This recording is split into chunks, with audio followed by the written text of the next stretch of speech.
Okay, thanks for inviting me today. I'm very busy. During COVID, I had to start up 3 new companies. I'm working full time for a healthcare startup, still helping Scrum Inc. a couple of days a week. But it's great to be talking about what is really important in Scrum. COVID presented the biggest business opportunity, not only since the invention of Scrum, but probably in the last 100 years, because thousands of non-agile companies went bankrupt, and the companies that were really agile, their stock went up 5, 10, 20 times. At the bottom of this chart, you see the most valuable companies in the world: Amazon, Apple, Microsoft. They're all Scrum companies. In fact, I had an Apple developer in training, and she said, "Jeff, do you know why Apple always meets its dates?" I said, "No, why?" She said, "Because they do Scrum by the book." So, of course, I was interested in what book that was. And when I asked her, she said, "It's the red book, Scrum, the Art of Doing Twice the Work in Half the Time." Apple does it exactly by that book.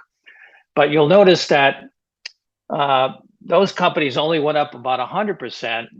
And some of the companies I'm going to be talking about in the top bar, at least on the top right, John Deere and Tesla, they went up 300, 400, 500, 1,000% during COVID. And I was recently talking to Toyota, so I'm following them closely. They were flatlined before COVID. Their stock is going up in contrast to other traditional car vendors.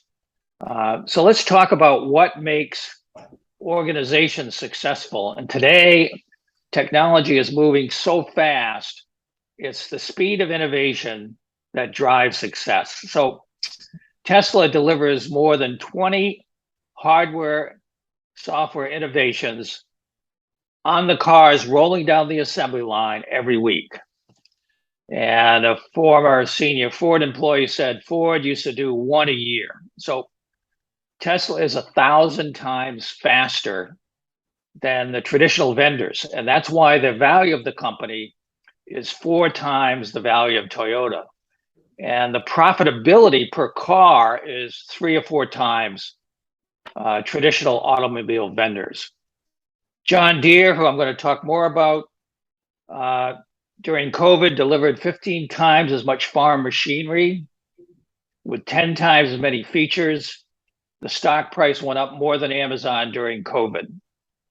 And another company that we work closely with, Rocket Mortgage, a safe company, they went 8 times faster with Scrum at scale. That caused them to, in last year, triple revenue, and profitability goes up 900%. Now, why is this important? A lot of Agile developers say, well, Agile is about having happy teams, and maybe they're more efficient, maybe not. But today, if you cannot deliver, then your Agile transformation fails. And we know from recent surveys, 53% of Agile transformation fails.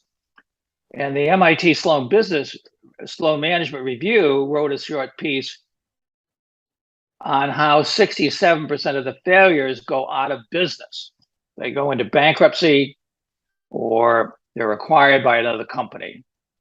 And we're working with some of those failures and helping to rescue them, those that have been acquired by other companies, using Scrum at scale. But this is serious business today.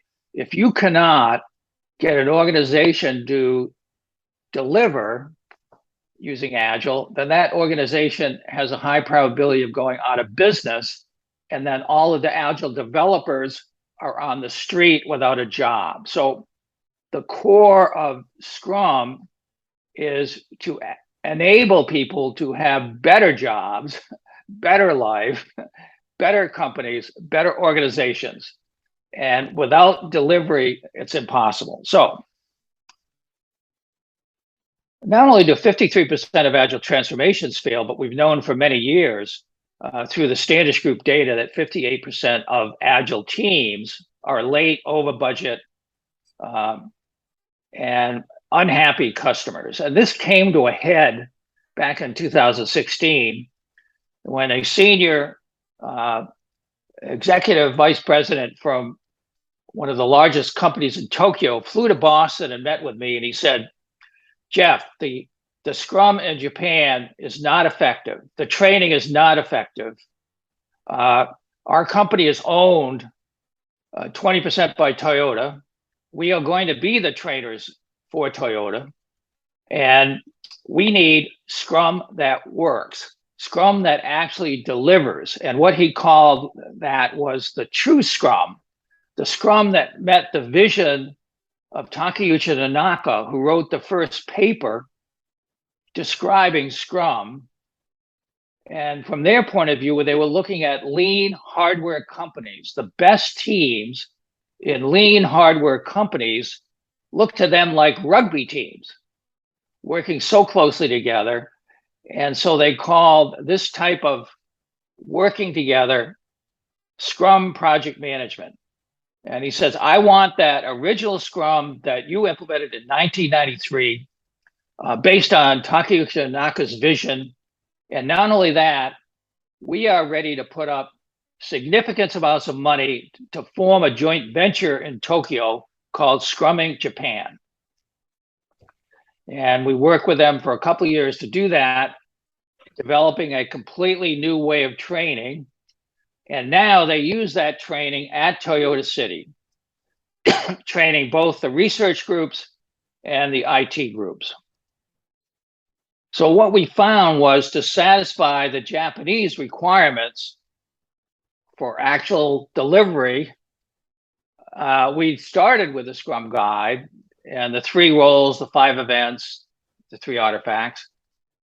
We had to change in the latest Scrum Guide, we changed self-organization to self-management because Agile developers were saying, well, self-organization means we can do whatever we want, which causes teams not to deliver. Okay, so we're hoping self-management explains it more clearly. And the idea of servant leadership was totally misinterpreted. So in the latest Scrum Guide, we had to change that to a leader who serves. Okay, so leadership on the part of everyone, the Scrum Master, the product owner, the teams, and the management in the companies is critical. But Scrum, from Takeuchi Tanaka's point of view, derives from lean hardware companies, the best teams they had. And so if you don't have a lean Scrum team, you're not going to get good delivery. And lean has the best tools for impediment removal. And so we're teaching in all the courses, the A3, the value streams, the process efficiency that is native to Toyota. But third, we know that there are certain patterns of performance that are essential to hyperproductive teams. And the master pattern is called teams that finish early, accelerate faster. So finishing the sprint early with a shippable increment, not only at the end of the sprint, but ideally every day, is the key to successful performance with Scrum. And these hyperproductive patterns, which are published in the Scrum Patterns book, are absolutely essential to get that high level of performance. And finally, around the same time in 2016, the Agile leadership at Intel came to me and said, we've implemented scaling frameworks. They've slowed us down. The senior management has thrown Scrum out of Intel and told us we have to go twice as fast. You need to write down how we can go twice as fast with thousands of Scrum teams. So I started to write down the Scrum at Scale guide. So how does that work? Well, here's an example from Toyota. We went in there, we prioritized every initiative in the Toyota America. There were 324 initiatives. We wanted to start working at the top of the list. The one that they wanted us to work on was a project to deliver a system that would calculate commissions for cars that would be installed at all the dealers, thousands of dealers. across the United States. They had 200 people working on that for 5 years with nothing delivered. We cut the team to 20 people, implemented Scrum at scale, and we delivered in 6 months. So people talk about increasing velocity. We're not talking about increasing velocity. We're talking about radically shattering previous performance metrics. If you can deliver something in 6 months that couldn't be delivered in 2 years by 10 times as many people, it's hard to even measure the velocity increase because it's infinite. And when we did that, Toyota said, whoa, Scrum is not Kaizen, incremental improvement, it's Kaikaku, it's a revolution. So we've tried to write down how to do that in many domains. We published 2 papers in the Harvard Business Review. Unless you get those teams set up right and focused in the right way, you will not get delivery like you want to see it. And so a good example of a case study we recently published with Rocket Mortgage, formerly known as Quicken Mortgage, the largest mortgage provider in the United States. They had been doing SAFE for many years, and it was quite a good SAFE implementation. They actually doubled production for the entire company. They had 22,000 people starting off. I think they have about 43,000 now. But when we implemented Scrum at scale, they went 4 times faster. And we had to change the whole Scrum implementation. SAFE had too many roles. We had to eliminate those excess roles. SAFE had too many meetings that were not working. We had to eliminate those meetings. Quarterly deliveries were too slow. We had to go to daily deliveries. And once they did that, their revenue tripled last year. Profitability was up 90%. So we're talking about radical improvements in delivery, which to me is the heart of Scrum. And I find that when we do that, it makes everybody happy. The developers are happy, particularly if they have stock options. The management is happy, they're getting their bonuses. The board of directors is happy, but the happiest people are the customers, which is at the center of the Agile experience. Now, over the years, I've seen almost no papers published on what happens to managers if they actually create an Agile company. And it's great to be here today with Jens, because he and I worked with Dina Fries to write a paper on a company that went completely Agile and what was the management experience. And what they found was that they had trouble keeping up with the teams because the teams were going so fast. So you can't manage hyper-performing teams. All you can do is point a vision to where they need to be headed, and then support them on their Agile journey. And that requires completely letting go of traditional management practices. And the role of telling people what to do changes completely. And the big comment was, my job as a manager changed to, I need to be a leader pointing a direction and getting impediments out of the way. And I no longer manage any teams. What I try to communicate, because of my military background, is that the heart of Agile delivery, and Agile today is 80% Scrum. So it's almost the same as Scrum when you talk about Agile. So the heart of Scrum delivery is the Scrum mindset, which today we talk about the Agile mindset. And it is based, in my view, on certain principles that are illustrated by the great military leaders. Sun Tzu was able to win a war without firing a shot. And in order for an Agile coach to work an organization, you are going to encounter resistance. We see on the average 30% of people do not want to change, and you can't fire all of them. So you're going to have to figure out how to have the mind of Sun Tzu and have the strategy of turning these people around into assets instead of liabilities. In doing that, you have to have a way of implementing in small increments a long-term strategy. So every sprint has to solve immediate problems, but you have to do it in a way that executes your long-term strategy. And this is the mind of Musashi, the greatest Japanese swordsman who won every battle he ever fought, retired and wrote a book called The Book of Five Rings for business people. How do you run a business? How do you run a project? Everything you do in the short term has to drive towards the long-term strategy. And in sword fighting, if you did not have the same motions close in as far out, you would get confused and you would get killed. So the mind of Musashi is core to the mind of the agile leader.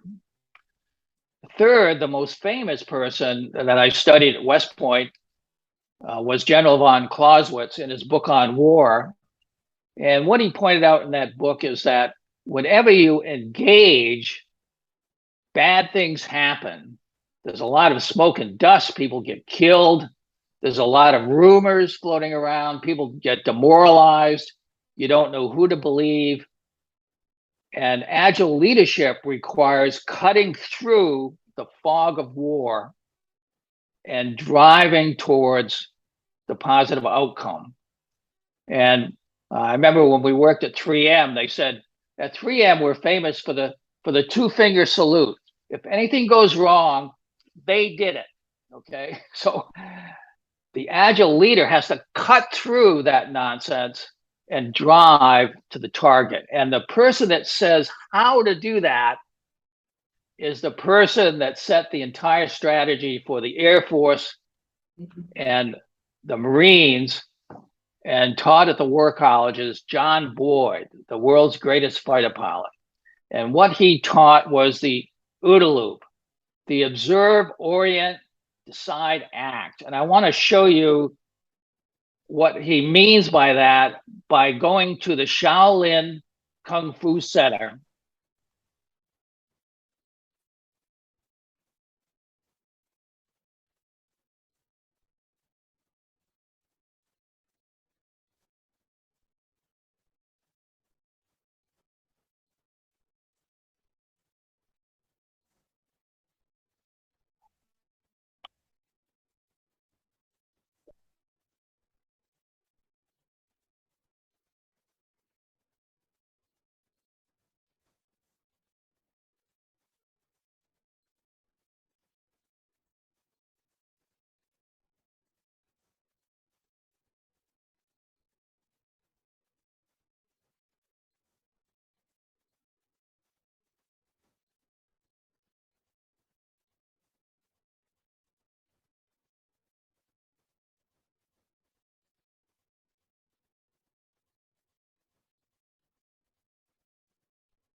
Okay, so the message is to deliver, you have to understand that your speed decides your power.